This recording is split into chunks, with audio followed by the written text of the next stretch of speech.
Ito pong si dating Mexico Pampanga Mayor Teddy Tumang ay na-cite po in contempt sa Quadcom dahil sa umano'y pagsisinungaling at pag-iwas sa mga tanong kaugnay ng illegal na aktibidad na may kaugnayan sa pogo at sa droga.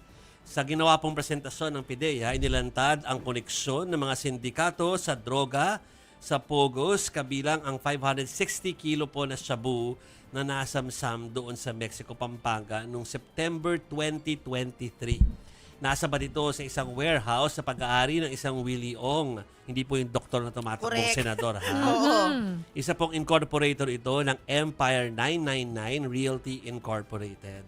Napag-alaman din na may kaugnayan si Tumang sa mga transaksyong ito at kabilang ang mga kumpanyang Golden Sun 999 at Yatay Industrial Park Incorporated. Ang mga ito ang sinasabi pong may malalim na ugnayan sa sindikato ng droga at money laundering.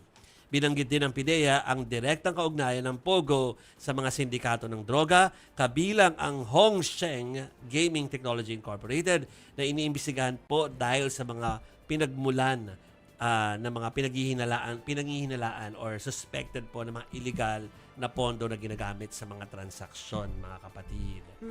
Nako, ang haba niyan. 9 o'clock pala ng umaga, nakatutok na tayo dyan. No? Pero yan po ang ilan sa mga naging highlights nun.